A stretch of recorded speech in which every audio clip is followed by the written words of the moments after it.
Hello and welcome to a journey of clarity, a personal exploration of getting in tune with yourself and in tune with others with your host, Dr. Natanael Costea. This is a journey of emotional and spiritual awareness, of discovery what life truly means, and a clear shift from an ego-driven world to a meaning-driven world. I believe we can become more in tune with our thoughts, our emotions, and our spirituality. And as we do that, we will make better decisions, have deeper connections, more fulfillment, and even more joy. This is a bit of clarity. Well, hello again, Natanael here. Excited to bring you one of the most important topics in self-awareness. The awareness of knowing how to make wonderful decisions. You know, you make decisions every single day of your life. You make many decisions and choices throughout the day. And having the ability to know how to make those decisions and which direction to choose and to have clarity is absolutely vital for every single day living. So today, I'm going to bring you some insights, powerful insights on how you can make some of the best decisions in life. How you can process these, what you should think about, how you should process them in your head, and also think where these decisions lead you. This is very important because all of us have made some pretty silly decisions, bad decisions in the past, and we've suffered the consequences. Sometimes we learn from them, sometimes we didn't. Sometimes we repeat the same bad choices and we pay the same price, sometimes even more. So it's important to make good choices every single day and every single time. We want our children to make good choices. We want to teach them to make good choices. And it's important also for our staff, for our spouses, for everybody around us to make good choices. And if we can influence others to make good choices, that's a bonus as well. So today we're going to look at decisions, how clear we are when we make these decisions, and how we can make better decisions. Now this recording is brought to you from Australia. It's summer here. It's just wonderful. We love summer. The beaches are glorious. The sunsets are beautiful. We are on the west coast of Australia in Perth. And I'm not sure where you are consuming this material throughout the world, but let me invite you. Come down under because it's beautiful. So when these restrictions finish and the vaccines are rolled out and everybody's happy again, they can come to Australia as well. All right, so today we're going to talk about how to have clarity in decisions, because decisions matter. As I said to you just a minute ago, know this. They are very, very important. Your choices, your decisions are very, very important. Now, I've got show notes with every show that I make, with every recording. And you have the ability to download these show notes on our website at eq.org.au. That's eq.org.au. Or if you look in the comments and in the description of this videocast or podcast, if you're listening to it, you will find a link to these show notes. And I try and follow my notes as much as possible. Now, it's very interesting because these notes, initially I had different notes for today's show, but they have been rehashed just a few minutes before this show because something happened and I'm excited about it. And I'm sure you want to hear about it, so I'm going to tell you. So let me just begin with the decision factor. So the decision factor was that I will record this show, right? Episode number 5, and that I will release it to you and that I will teach you how to make better choices, right? So that was the decision that I made. But when I made that decision, there were many other little decisions that had to be made in between. And one of them was to wake up at 5 o'clock in the morning so I can make it here in time to record this show. So in Australia, at 5 o'clock in the morning, it's already the break of dawn because summer here starts very early. And whether you know it or not, I just want you to know that there is a 5 a.m. club for CEOs. So a lot of high achievers out there, they get up at 5 o'clock in the morning, and that's why they get so much done before most of other people, because they're up early and they have their routine in the morning, and they consistently do that over a period of time, and that is why they develop a lot and they grow. Now, if you're an evening person, you prefer to be spending more time in the evening, I understand that. But at the same time, let me tell you, there is no evening or morning person. Scientifically, they can't prove it. It's just a behavior, it's preference. And if you want to get up in the morning and start functioning in the morning, all you have to do is just begin that behavior, make it habitual, and you will be fine. So you can do it morning, evening. Anyway, I do the morning because it just works better as more people are asleep in the morning, and then I can get more done before most people get up. So I'm at 5 o'clock up, I do my routine in the morning, and then I went for a run this morning with a good buddy of mine who's actually recording this. He's right behind the camera. You won't see him, but I do see him. He's looking right at me right now. We had a run this morning on the beach from about 6 o'clock in the morning, about 7 Ks on the beach. And then we went for a swim in the ocean. Now, while we were swimming, I started thinking about the show that was about to unfold in a few minutes. And while I had this connecting time just with nature and with God and with everything, I was able to just switch off and go into a zone where I received a brand new download. And that made me restructure the whole lesson today. Because I was thinking, I know what I have to talk about when it comes to clarity, when it comes to decisions. There's some lessons that I've given, there's talks that I've given on this topic. I've done a lot of reading, I've done a lot of thoughts, thinking about it. But I want to structure it in a way that is very simple and easy for people to assimilate and also remember so they can practice it out there. So this is what I've done. As I was thinking about this show and about this lesson, I came up with an ABC plus D of having clarity in decision making. And I can't wait to share with you what this has become. So the ABC plus D of decision making. Now, why is it important to have a roadmap when it comes to decision making? Well, it's important because every decision we make matters to us, matters to those who we love around us, matters to our peers, to our colleagues, to our company, to our organization, to the wider community out there. So our decisions are very, very important. Also, on a personal level, our decisions shape our destiny. They either take us to the ideal destiny that we want to achieve, or they take us away from that. It's a fork in the road. Every decision is a fork in the road that takes us closer to our destiny or further away from it. So decisions are very important. And decisions are generally made based on values. We always gravitate towards those values that we hold dear. So let's say family is a value for me, my decisions will gravitate towards the family value that I hold. So I will filter everything through the values that I have when I make the decision. So if I value, as I said, family, for example, if I'm going to buy a new car, I will think about how this decision will affect my family. Will it fit everybody? Is everybody comfortable? Is it too much, too expensive? Will it put too much pressure on them? Because that is the value that I hold, and everything is geared towards that value in the decision that I make and influences me in that decision. So values are very important. If family wasn't a value for me, if luxury was let's say, and comfort was a value for me, then I would look in a car for something other than that which would satisfy my family.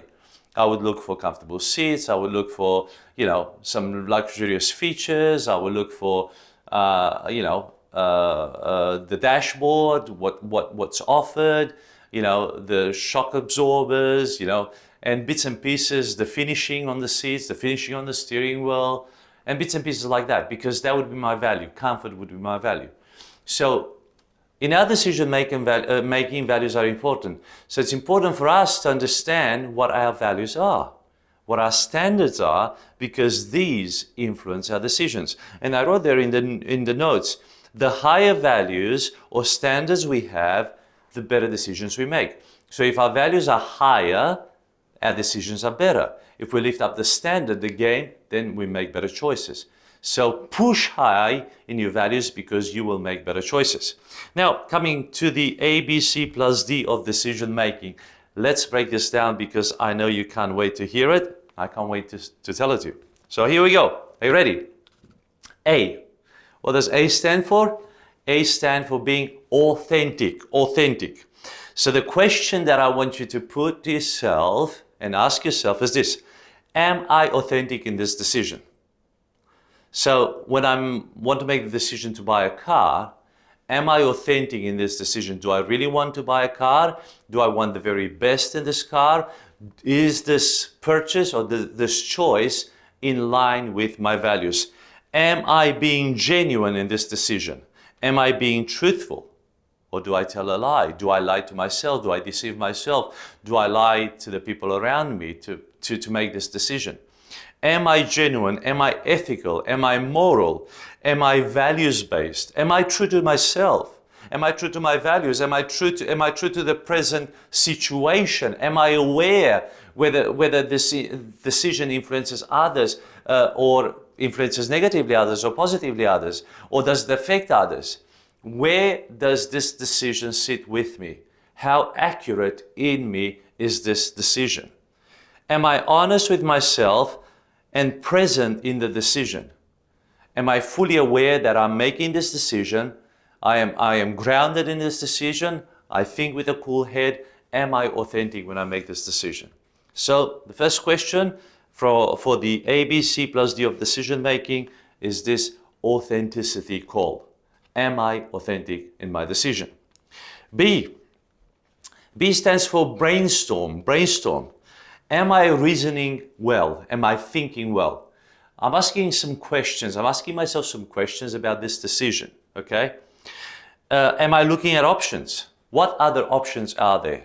Is this the only option that I have? Do I have many options? Am I prepared to explore other options? And more so, am I prepared to ask further questions?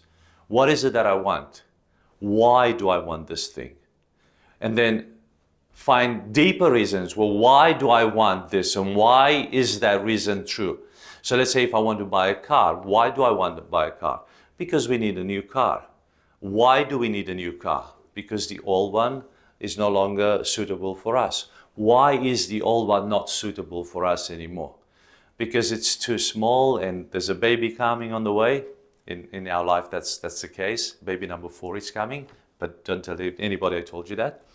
So do you see? The deeper you go in those questions of why, the more clear you become in your decision making. So this brainstorming is absolutely vital. So what are the options? What are the alternatives? Do I buy it now? Do I buy it later? Do I buy it bigger? Do I buy it smaller? Can we do with this, or do we need to spend this much? Or do you see? Look at alternatives and make an informed decision. Don't be afraid to ask the tough questions, right? Also, a key here in this brainstorming is the yes-no exercise. Now, let me tell you something. I've trained hundreds of people with this exercise. In fact, thousands of people have heard this exercise in my training sessions.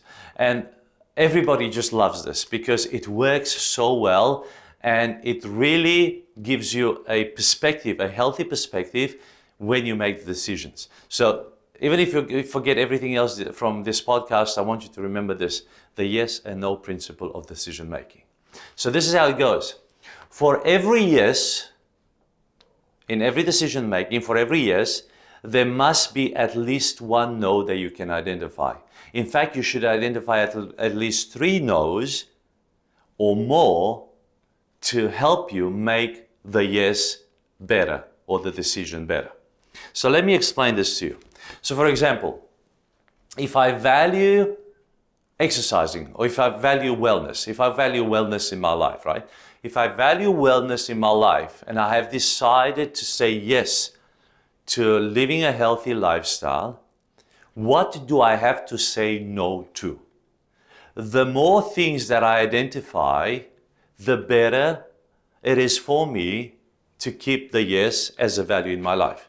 So if I say yes to wellness, I say no to soft drinks, I say no to fatty foods, I say no to big desserts, serves of desserts and ice creams, and anything that works against my wellness. I say no to just sitting still. I say no to, sleeping in. I say no to many things because I say yes to wellness. And when I say yes to wellness, I say yes to eating healthy. I say yes to consuming positive material. I say yes to exercise. And I say no to being lazy. I say no to procrastination. I say no to not going to the gym or not going for the run. Do you see? So the more no's I identify, the stronger my yes will be. So once I make a decision in one direction, I have to have the ability to say no to many, many other things. And the more things that I can identify to say no to, the more chances I have to actually achieve the desired choice. So make sure you grab this exercise and do it for yourself because you'll love this. You'll love the clarity that you will get out of it. The next question in brainstorming is this: am I willing to take the pain now for future pleasure, delaying gratification? So in this decision, as humans, we tend to avoid pain as much as possible. So we prefer pleasure to pain anytime, and we want to avoid pain. But for many choices that we make in life, we must accept the little bit of pain or the little bit of suffering for future gains, for later gratification, for later satisfaction. Now, if I choose pleasure now, it's very likely that the pain that will follow is much longer and much greater. Ask yourself this question: what do I choose right now? Do I choose the little bit of pain or discomfort for better pleasure in the end and for longer? Or do I choose the pleasure now and for a longer piece of time, I will suffer the consequences of that? So for example, because we were talking about wellness and eating, if I make the choice to pay the price today by eating healthy, I know that long term, I will have greater pleasure because I can enjoy, let's say, sweets on a regular basis in moderation without affecting me. So I get a bit of pleasure every single day for a long time by paying the price today and not eating, not abusing the sweets, right? If I choose pleasure today and I say, no, I'm going to have as much sweets that I want, as much ice cream that I want, and I just want to enjoy cakes and just going out and enjoying myself, and I put on weight, imagine the pain and the suffering that comes with that and how long I will suffer to remediate this pleasure, this hours or days of pleasure, how long it will take me to get rid of this pleasure by paying the price of pain. So what I'm saying is adopt or have the ability in your clarity to see that there is a price to pay in the choice that you make that will bring greater benefits later on. So weigh the pleasure and pain and choose that which is more important to you, okay, in the decision that you make. The other question is there in brainstorming: who else is affected here? So when I make this decision, is it just me that is affected? Or is it my spouse? Is it my children? Is it my family? Is it my employees? Is it my parents? Who else is affected by the decision that I make? Do I consider those people that I influence? Do I consider those people that will be affected by my decision? Very, very important, so we don't make a rush decision. So that is the B, brainstorming on decision making. Let us see, A, B, C plus D. C stands for commitment. Commitment. Am I committed to this decision? Will I enter the process? Will I stick to it to the end? Every decision you make is an invitation into a process because you don't know everything that will happen in that decision. A lot of decisions we make are decisions based on maybe 10, 15, 20% of information. We don't have the full story, we don't have the full roadmap, but we engage in it and we must accept the process and the discovery and the hard work and the challenges that will come our way as we move along. So do you embrace the process? Are you committed to the process? Are you committed to the learning? Are you committed to the challenges that will come your way? Will you stick to it to the end? Will you stand by your decision? Will you work at your decision with diligence and give it all that you can? Or will you say, oh, that was, I shouldn't have made the decision. That's it, I'm pulling the plug. Well, before you even do that, before you make the decision, learn now to weigh what it will cost you, to see what it will cost you, and if you can commit to this decision to the end. There's nothing worse than leaving loose ends everywhere. Everybody hates that. You hate that. I hate that. Everybody around us hates that. It's time to just tie up the loose ends and make decisions that we can see through to the end. So become a person very decisive. May your yes be yes and your no be no. Have the ability to say yes and mean it, and say no and mean it. And let me tell you something. Learn to say no. Learn to, don't say yes to people and then don't do it. Better say no and that's it, and just leave it there. Okay? So, also the last question there is, will I stand up for my decision? Will you carry on? Will you stand up and say, no, I've made this decision and we'll go through it. And you will work it out. If the decision is good, if the decision is ethical, if the decision is morally right, and you work with diligence at it, you will get to the end of it. You will finish off that the decision will be a great decision. So we say A, authentic, B, brainstorm, and C, commitment, and D, well, you got to decide. D stands for decide. And the question here is, am I ready to decide? Am I ready to make the call? Am I ready to make the choice? Will I take responsibility of this decision? Not just take responsibility, but own it. Own up to it. Say, this is the choice that I'm making. I'm owning this decision and I'm going for it. Will I say it, do it, and live with the consequences, good or bad? Will I announce it? Will I utter it? Will I say, no, we've made the decision, I've made this decision, we are going this way, I am going first, you come after me. It's very interesting, even with children. I've got 3 little children at home, and a lot of the times we call them, come on, let's do this, come on, let's do this. And at times they answer, and sometimes they don't answer. But if I say, I am going to take the dog for a walk, who is coming with me? Someone say yes, no. When they see me taking the dog and stepping outside the house, you should see all 3 of them come and follow me. Because I'm not just saying it, now I'm doing it. I have decided to take the dog for the walk. Now, they haven't decided whether they're coming with me or not. I have invited them. They said no or yes, or it doesn't really matter. But when they see me that I am decided, when they see me that I've made the choice, when they see me moving towards that choice, they naturally follow. You see it? So everything works for you when you make up your mind. And let me tell you something.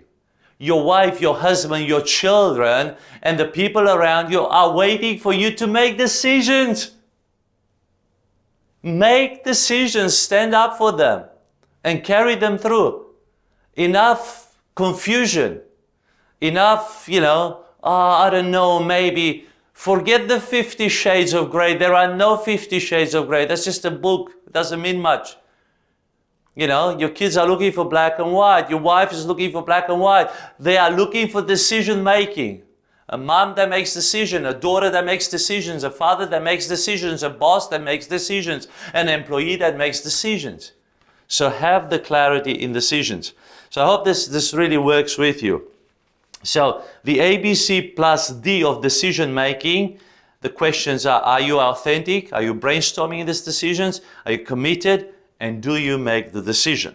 How do you overcome poor decision making? Well, there's a little section in the show notes there. If you are to have clarity in decisions, you need to consciously evaluate your values and standards, holding on to the ones that are working and letting go of those that work against you. So, if you want to make the right decisions, if you want to have a clear head and clarity in every choice that you make, I want you to learn to evaluate your values and standards. Write down your values, write down your standards, find out which ones you want to hold on to and those you want to discard, and get rid of those you want to discard. Let me give an example. For a long time, I used to love specials.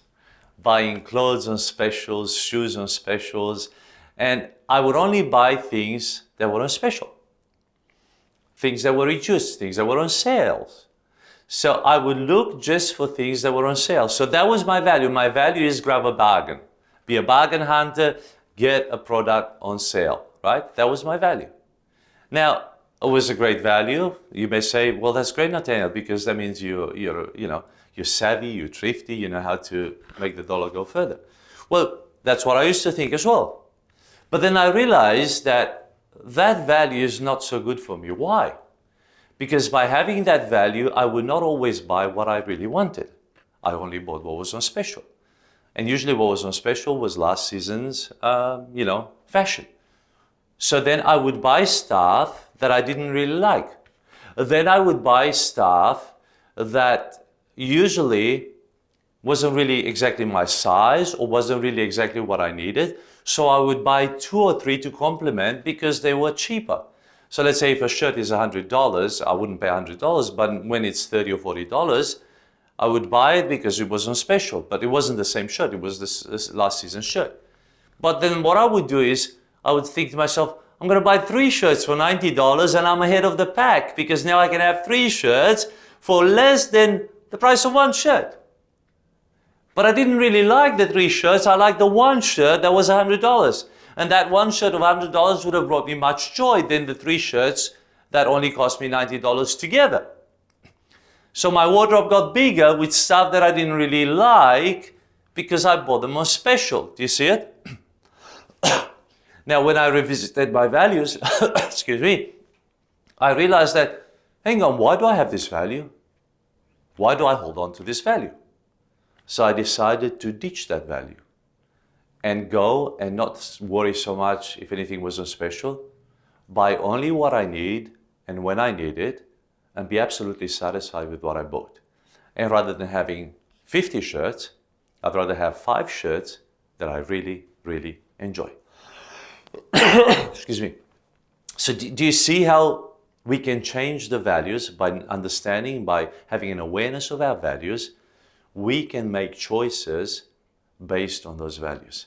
So learn what your values are, be aware of your values, keep the ones that are high values, that are high standards, and ditch the ones that no longer need to be there. And that will help you in your decision making. Now there is an application section down the bottom there. Go through the A, B, C plus D of decision making.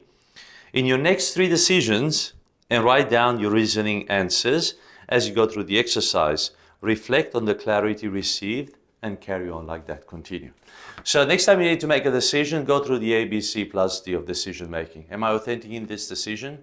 What brainstorming do I need to make? Am I committed to the decision that I make? And am I ready to decide? Simple. You can do that in a number of seconds. On smaller decisions and on bigger decisions, you might need to take a pen and paper and start writing things down or typing them out just to see and have that clarity. This will provide you lenses to make better decisions every single time that you need them. Well, I hope that this insight blesses you and that you will make much better decisions from now on. I would really value some feedback from you. So wherever you watch or you listen to this material, just drop me a comment. Write a comment somewhere. Some feedback. Let me know how you go with this, if it's helped you in any way. And also, we would value if you could rate this content because it helps us and it gives us the feedback that we need to carry on and produce this material for you. Well, until next time, I hope this was exciting for you. We love delivering this material to you. So make sure you hit subscribe and share this, distribute it to other people so they can enjoy it as well. And we'll see you next time here at A Bit of Clarity. I'm Dr. Natanael Costea, and I thank you so much for joining me on this journey of clarity through emotional and spiritual awareness. If you feel blessed by this presentation, please subscribe, rate, comment, and share it wherever you're enjoying it. And until next time, this was A Bit of Clarity.